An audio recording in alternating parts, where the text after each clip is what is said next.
El señor Santiago Morales trabajaba como chofer de un taxi en la Ciudad de México, oficio que le permitía mantener a su esposa, la señora Micaela, y a su pequeña hija Cristela de 10 años de edad. En el año del 2002, el señor Santiago consiguió un nuevo trabajo por medio de la ayuda de un familiar en uno de los panteones más populares de la Ciudad de México. Quizá el trabajar en un panteón parezca nada atractivo, pero en realidad lo fue para el señor Santiago, dado que el trabajo le otorgaba una seguridad económica que no podía tener como taxista, además de tener todas las prestaciones que un empleado de la Ciudad de México pudiera tener. Para el señor Santiago fue una grandiosa oportunidad para cambiar de un oficio tan peligroso como lo es el ser un taxista en la ciudad más violenta del mundo a un trabajo mucho más seguro. Por lo tanto, con el tiempo la economía de la familia comenzó a cambiar drásticamente.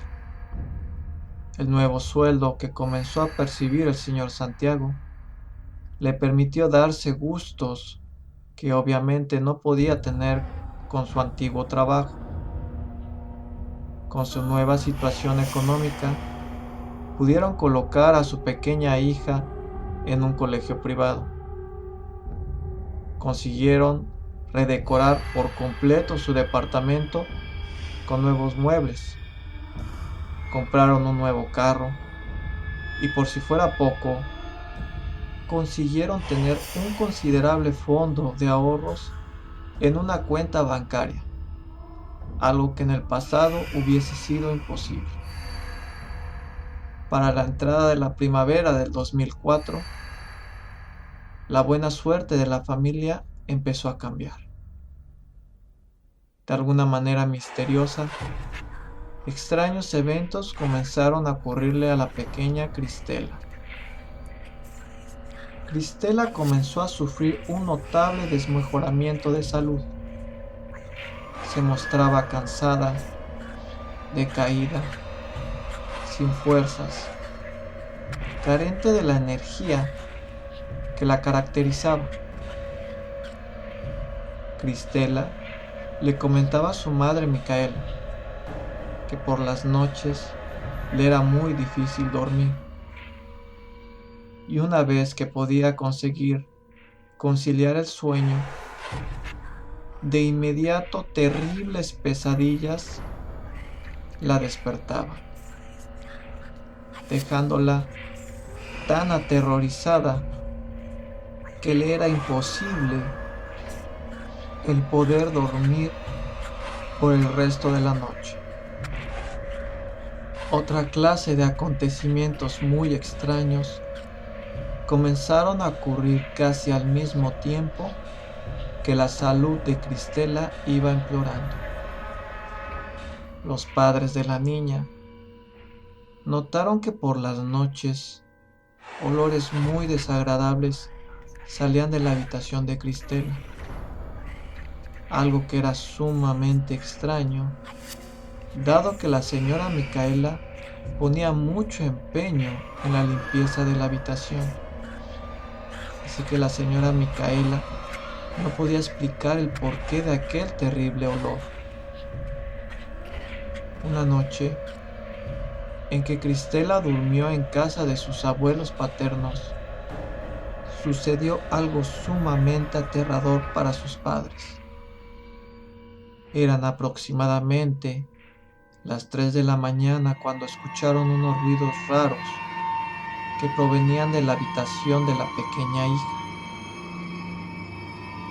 Cuando abrieron la puerta y encendieron la luz, se encontraron que el piso de la habitación estaba cubierto con ratas. Era sorprendente la cantidad de aquellos asquerosos roedores que se encontraban en el cuarto de su hija. La señora Micaela de un aterrador grito que hizo que las ratas empezaran a escapar por todas partes que pudieron. Jamás pudieron explicar tan horrible experiencia.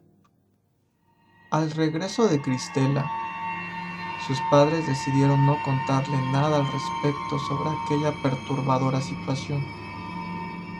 Sin duda, no tenían razón para preocupar a la pobre niña. Las cosas no mejoraron para la pobre niña.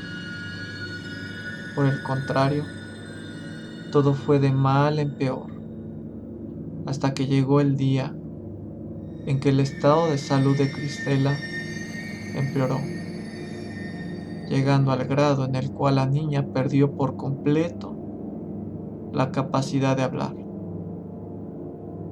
Los padres de Cristela la llevaron al hospital y después de los análisis que le practicaron, los doctores dijeron que la niña sufría de un severo caso de afasia.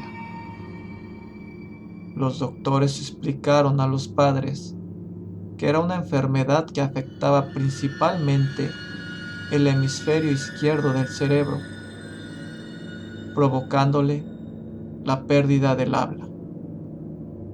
Cristela fue puesta en tratamiento de inmediato, pero conforme pasaba el tiempo, la niña no mostraba mejora alguna.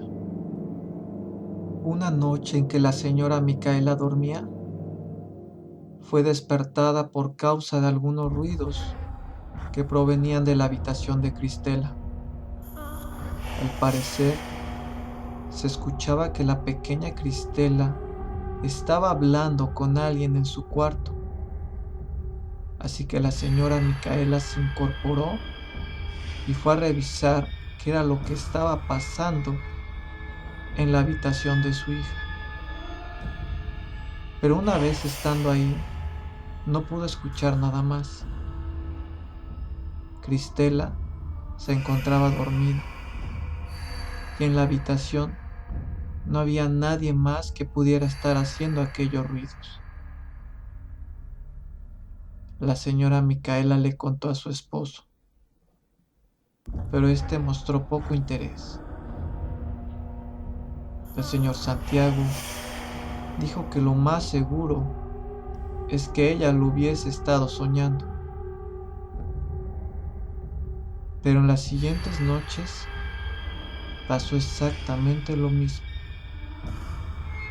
Hubo una noche en la cual Micaela decidió quedarse despierta, atenta a escuchar a su hija. Y así fue como pasó. Exactamente a las 3 de la madrugada comenzó a escuchar a su hija y de inmediato despertó a su marido. Ambos fueron hacia el cuarto de la niña para escuchar lo que la niña decía. Ciertamente, cuando estaban afuera del cuarto escucharon más claro cómo Cristela hablaba. La niña decía y repetía con mucha angustia lo siguiente: Mami, ayúdame, me quieren llevar. Después de escuchar cómo la niña pedía ayuda, los padres entraron sin hacer mucho ruido, y cuando encendieron la luz, se quedaron impresionados por lo que encontraron. Cristela se encontraba dormida, hablando entre sueños, pero eso no fue lo raro. Lo extraño fue que en su almohada, justo a un lado de la niña, se encontraba posado un horrible sapo. Este reptil, cuando percibió que los padres estaban en la habitación, se abalanzó hacia Cristela y se introdujo dentro de la boca de la pobre criatura. Los padres, aterrados, despertaron a la niña, y trataron de retirar aquel espantoso animal de la boca de Cristela, pero fue como si la niña lo hubiese tragado. Por fin la familia se dio cuenta que lo que le ocurría a su hija no lo podría curar la ciencia médica.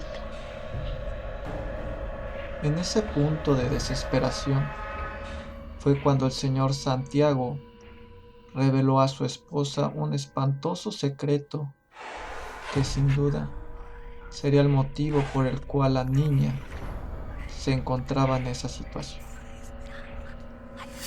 El señor Santiago le confesó a su esposa que la mejora de la economía de la familia no solo se debía al dinero que él percibía como trabajador del panteón. Le confesó a su esposa que teniendo poco tiempo de que había comenzado trabajando en el panteón, se le presentaron unas extrañas señoras, las cuales le propusieron un negocio poco peculiar. Ellas confesaron que habían tenido el mismo negocio con las personas de la vieja administración del panteón y que cada uno de ellos se había beneficiado económicamente sin ningún tipo de riesgo o perjuicio. Las señoras dijeron que sabían que los restos de las tumbas más viejas eran removidos y desechados, y que a través de esa medida la administración del panteón podría volver a hacer uso de aquellos espacios. Por lo tanto, el negocio que ellas le proponían se basaba en que ellas le pagarían una considerable cantidad monetaria a cambio de que él les entregara los cráneos recuperados de aquellas tumbas removidas. Al señor Santiago le pareció muy extraño, pero de alguna manera consideró que nadie saldría perjudicado con el negocio y, de alguna manera, que él podría tener un beneficio que lo ayudara a él y a su familia. Con el transcurso de los años como trabajador del panteón, el señor Santiago estuvo recibiendo cantidades muy grandes de dinero a cambio de entregar los cráneos a aquellas extrañas mujeres. En algún momento el señor Santiago tuvo la curiosidad de saber qué era lo que aquellas personas hacían con los cráneos. Así que un día les preguntó a aquellas mujeres para qué eran usados los cráneos, a lo cual ellas contestaron: el gran Bokor los necesita para comunicarse con el diablo. Después de haber recibido aquella información, supo de inmediato que entre menos supiera, era mejor para él. Estas mujeres siempre pagaron cantidades muy fuertes de dinero al señor Santiago, cantidades que eran depositadas una o dos veces por mes directamente en una cuenta bancaria que poseía el señor Santiago. El problema comenzó en una ocasión que el señor Santiago se dio cuenta que le habían depositado una cantidad extremadamente elevada, nada parecido a lo que él estaba acostumbrado a recibir como paga. Por lo tanto, les preguntó a las mujeres el porqué de esta suma de dinero, a lo cual ellas le indicaron que el gran Bokor necesitaba que él realizara un trabajo especial. Cuando él preguntó de qué se trataba, ellas dijeron que en la camioneta que ellas llevaban transportaban el cuerpo ya sin vida de un niño, que necesitaban que fuese enterrado en el panteón sin que nadie se diera cuenta de lo sucedido. El señor Santiago inmediatamente se negó a realizar aquella tarea. Ellas le indicaron que era un mandato al cual no podría negarse. Le sugirieron que por su bien era mejor que tomara el dinero como siempre y que realizara la tarea indicada. Pero el señor Santiago se negó profundamente. Así que ellas se retiraron, no sin antes advertirle que mejor cambiara de parecer, o que de lo contrario sufriría de las consecuencias. Santiago tenía miedo de lo que esta gente le pudiera hacer, así que prefirió ir al Ministerio Público y levantar una denuncia ante las autoridades. En la delegación, el agente del Ministerio Público que lo atendió lo pasó directamente a una oficina privada para levantarle la demanda. Pero una vez estando en privado, el agente le indicó que se había metido con las personas equivocadas y que mejor se fuera del Ministerio Público y que no tratara de hacer algo más, ya que el gran Bocó se encontraba muy molesto y que lo mejor sería no empeorar su situación. Después de aquellos acontecimientos fue que la niña Cristela comenzó con su enfermedad. La señora Micaela, después de escuchar tan perturbadora confesión, se enfureció con su marido. Le dijo que jamás le perdonaría lo que le había hecho a su pobre hija. El señor Santiago le suplicó que lo perdonara y le dijo que él arreglaría el problema y juró que todo volvería a la normalidad. Y con esa enmienda abandonó su hogar con la idea de solucionar el mal que acosaba a su hija. En los siguientes días, la señora Micaela no supo de su marido. Habiendo pasado ya una semana de que su marido abandonó su casa, la señora Micaela recibió una llamada telefónica del señor Santiago. Él dijo que había podido convencer al gran Bocó para que le regresara la salud a su hija y que todo regresaría a la normalidad. Él pidió que lo perdonara y se despidió sin decir nada más. Esa misma noche, como milagro, la niña Cristela comenzó a hablar de nuevo. Al siguiente día, la señora Micaela escuchó por las noticias del radio que una persona había saltado a las vías del metro en la estación San Cosme de la línea 2 del metro de la Ciudad de México, quitándose la vida. En ese momento, la señora Micaela supo que su marido ya no se encontraba con vida. Y en la noche de aquel mismo día, la policía le contactó para afirmar lo que ella ya sabía.